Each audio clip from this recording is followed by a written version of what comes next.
I have a couple updates for you. The State Department is now actively, as it has been now for the last 72 hours, implementing our plans to help Americans in the Middle East be able to depart. As of a few minutes ago before I left, 9,000 Americans have been able to leave the region since the start of this war. We have about 1,500 Americans that are requesting assistance with departure. We have identified and continue to identify charter flights, military flight options, and expanded commercial flight options, meaning working with the airlines to send bigger airplanes with more seats, and the combination of those three things. The impediment we're facing now, in many cases, we've had a couple instances in which we have planes in the air and on the way, and unfortunately the airspace gets closed and they have to turn back around, so we're working through those challenges. Here's the message I want to deliver Americans who are in the Middle East and in need of assistance. It is very important, and I ask this of the networks as well, it is important for you to please put both the website and the phone numbers on your screens, because we need people, we need to know where you are. We need to have contact information for Americans that need assistance. They have to register with us, because as these options begin to open up, and as they open up, we have to be able to call you, we have to be able to reach you, we have to be able to know where you're staying so we can get this information to you and coordinate appropriately. And it'll be a variety of methods: charter flights, military flights and transports, expanded commercial opportunities, and in some cases land routes that will allow them to go to neighboring countries who might have open airports at that point. So it's a lot of different things here that need to happen in order to move people, but it all starts by knowing that you're there. It all starts by knowing that where you are and how we can get a hold of you. So I'm asking the networks and all of the media outlets, please publicize the two phone numbers that we've put out, as well as the website, so people can contact us and register. We've had, thousands of people call already. As I said, we've identified almost 1,600 that are requesting assistance with departure, but we need you to please be able to identify that. As I came in, I also saw the media reports about Dubai's consulate. The last update I had with seconds before getting before these cameras was that a drone unfortunately struck a parking lot adjacent to the chancellery building and set off a fire in that place. All personnel are accounted for. As you're aware, we began drawing down personnel from our diplomatic facilities in advance of this. In the cases, for example, of Beirut, we basically drew down to bare bones, as well as in Baghdad and in Rubio and in a couple other posts as well. So we've been very fortunate, obviously, but our embassies and our diplomatic facilities are under direct attack from a terroristic regime. With an update, I will obviously refer you to the Department of War. Suffice it to say that our objectives remain as they've been identified from the beginning and by the President laid out clearly yesterday. Iran can never have a nuclear weapon, and we will now not allow Iran to hide behind the immunity of a massive short-term ballistic missile inventory or the ability to make them or launch them. And so CENTCOM, in a joint operations, is carrying out a systematic destruction of their missile belt, destruction of their launchers, and destruction of their ability to make these, as well as the destruction of their Navy. From what I've been told by the Department of War, everything is on or ahead of schedule and proceeding on these objectives. We have every confidence in the world that these objectives will be achieved. The last point I would make is, and I said this yesterday and I repeat, what's about to, you're about to see, we're going to unleash Cheng on these people in the next few hours and days. You're going to really begin to perceive a change in the scope and in the intensity of these attacks as, frankly, the two most powerful air forces in the world take apart this terroristic regime and defang it and take away its ability to threaten its neighbors or hide behind a zone of immunity that allows them to develop their nuclear ambitions. This terroristic, radical, cleric-led regime cannot be ever allowed to have nuclear weapons. We saw what they were willing to do to their own people. They were willing to slaughter their own people in the streets. Imagine what they would do to us. Imagine what they would do to others. Under President Trump, that will never, ever happen. All right? Yesterday you talked about Israel. Mr. Secretary. Please, guys, I can't hear them all. Yes. Yesterday you told us that Israel was going to strike Iran, and that's why we needed to get involved. Today the President said that No. Iran was going to get. Yeah, your statement is false. So that's not what I was asked very specifically. Were you there yesterday? Yes, I asked Okay. you a question. No, were you the one that, because somebody asked me a question yesterday, did we go in because of Israel? And I said, you asked me that follow-up. And I said, no. I told you this had to happen anyway.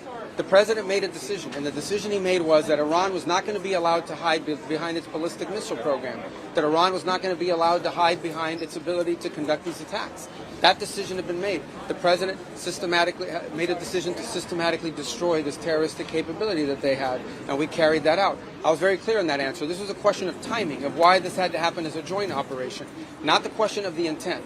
Once the president made a decision that negotiations were not going to work, that they were playing us on the negotiations, and that this was a threat that was untenable, the decision was made to strike them.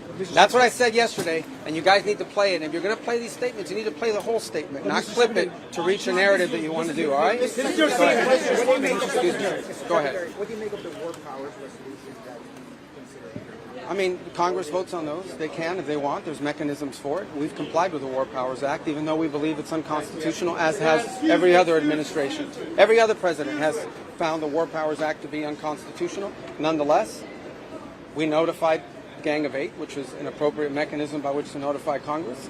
We sent the notification within 48 hours, the way the law requires.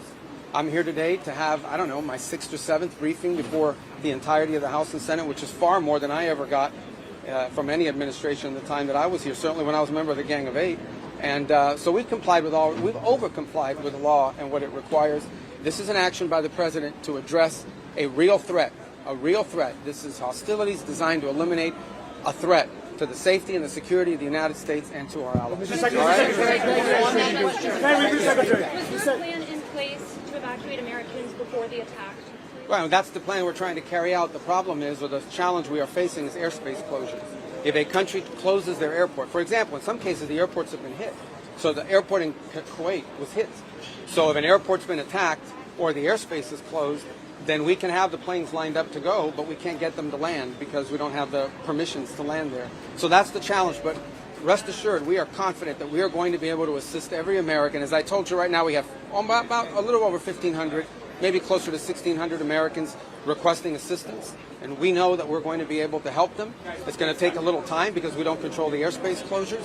That said, there may be more people out there that need help. We need to know who you are. So please, I'm asking the media, publicize the phone numbers and the website, because we need people to call in so we have their name, we have their contact information, we have their location and their request. So as these opportunities begin to open up, we can act very quickly to reach them and get them out of harm's way. I want to just clarify what you said. Because you said, There's nothing to clarify. well, but you said I would give that. No, but you have to read, if you're going to read the whole statement. But your quote is about, we knew that there was going to be an Israeli action. We knew that would precipitate an attack. Yeah, I know, I understand. But listen, all right, but let me understand. And that's what.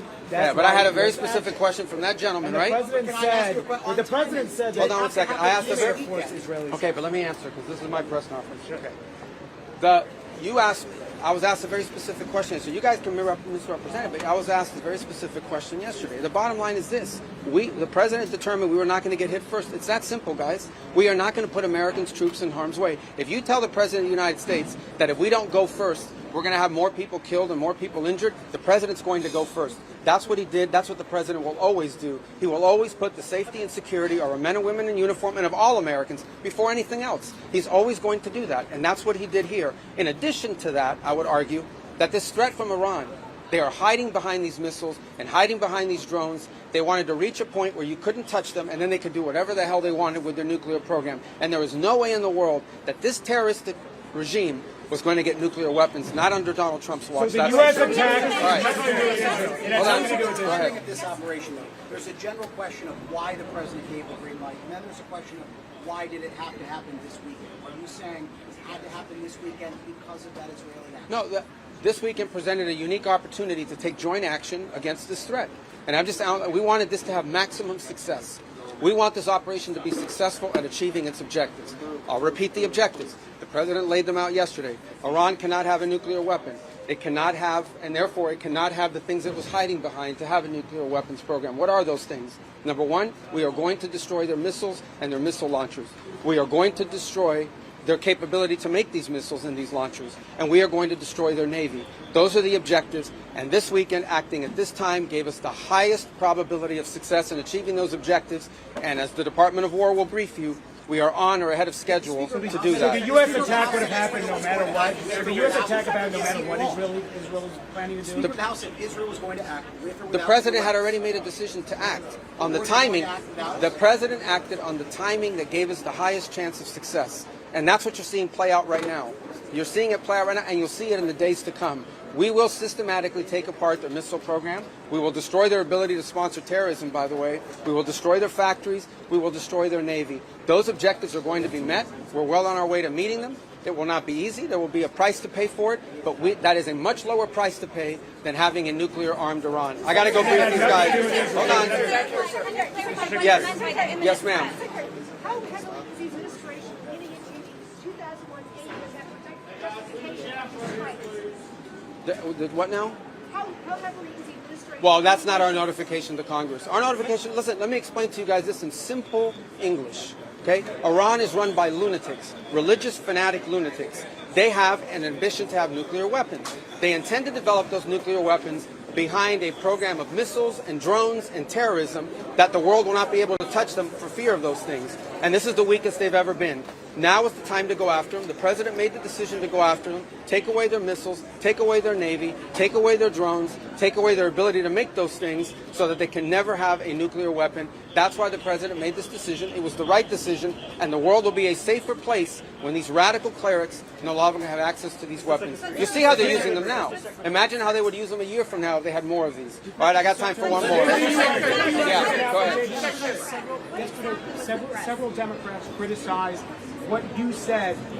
Yeah, of course they could have. The question is, several Democrats criticize. They're going to always criticize. We've been doing this for years, guys. They come out. I'll tell you right now, they're going to come out after the briefing and say, we didn't hear anything. We have more questions than answers. You mark my words. But we still do these briefings. Go ahead. Sir, their criticism was on the timeline. They said that Israel is dictating the timeline for the United States. No, the president. As you know, several people on the right have also agreed with that. How would you respond to Well, the United States made a decision. Under the President of the United States made a decision. This is intolerable. Iran cannot have these missiles, cannot have these drones, cannot threaten the world. The President said this is the weakest they've ever been. If we don't hit them now, a year from now, a year and a half from now, no one will be able to touch them, and they'll be able to do whatever they want. And he made a decision to go. And he made a decision to go in a joint operation because it gave us the highest chance of success, and he made the decision to go first because he concluded that we were not going to get hit first. We were not going to absorb a blow from them. We were going to go first. He was not going to run the risk that they could attack us before we could hit them, because in addition to costing lives, it would undermine the effectiveness of our operation. All right, guys, I got to go. Thank you.